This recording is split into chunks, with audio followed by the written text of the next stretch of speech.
పరిపాలన ఎలా ఉంది? చాలా బాగుందండి. ఎందుకు బాగుందని? మా ఇంట్లో మాకు అప్పుడు హౌస్ లేదు. హౌస్ లేకపోయినా కానీ హౌస్ వచ్చింది. పేరుచెర్ల స్థలం ఇచ్చారు. మా అమ్మగారు వాళ్ళకి చేయూత వచ్చింది. మా పిల్లలకి అమ్మఒడి వచ్చింది. ఇదివరకు ప్రభుత్వంలో అయితే మేమే ఇట్లాంటివి పొందలేదు.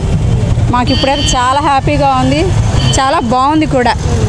ఆరోగ్యశ్రీ కార్డు మీద మా వారికి కిడ్నీ ఆపరేషన్ అంటే కూడా ₹1 ఖర్చు లేకుండా చేశారండి. ఆ విషయంలో చాలా హ్యాపీ. ఎందుకంటే మేము రూపాయి కూడా పెట్టుకోలేని స్థితి మాది, మా వారికి అయితే. అదే మరి ఇప్పుడు జగన్ గారు అంటున్నారు ఈ పథకాలు పవన్ కళ్యాణ్ గారు అంటున్నారు ఈ పథకాలు దేనికి పనికిరావు అని చెప్పి అంటున్నారు. ఏమోనండి, ఇంక వాళ్ళు మాట్లాడుకుంటారు అలా. మాకైతే ఈ ప్రభుత్వం వల్ల ఎటువంటి ఇబ్బంది లేదు. మరి కొత్త తరానికి ఒక ఛాన్స్ ఇస్తారా పవన్ కళ్యాణ్ గారికి? ఇంకా అదంతా జనాల ఉద్దేశం కదండి. మా ఒపీనియన్ అయితే ఏ పరిపాలన అయినా కానీ ప్రజలను బాగా చూసుకుంటే చాలు.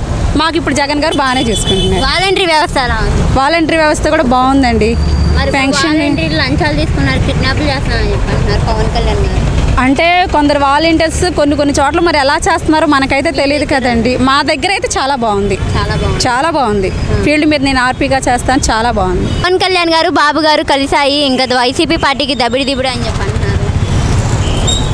కలిసినప్పుడు ఇంక మనం ఏం చేస్తామండి, ఇంకా వాళ్ళు మాట్లాడుకుంటారు కదా, అదేం ఉండదు. ఇంకా దాని గురించి అసలు మేము పట్టించుకోము. ఇప్పుడు మనకేంటంటే ప్రజలకి మంచి చేస్తున్నారా, ఎలా ఉంది ఏంటి అనేది ఆలోచించుకుంటాం. వాళ్ళు వచ్చినా కానీ ప్రజలకు పరిపాలన మంచిగా చేస్తే అందరు జనాలు బాగుంటారు కదా, అందరూ బాగుండాలనే కోరుకుంటాం.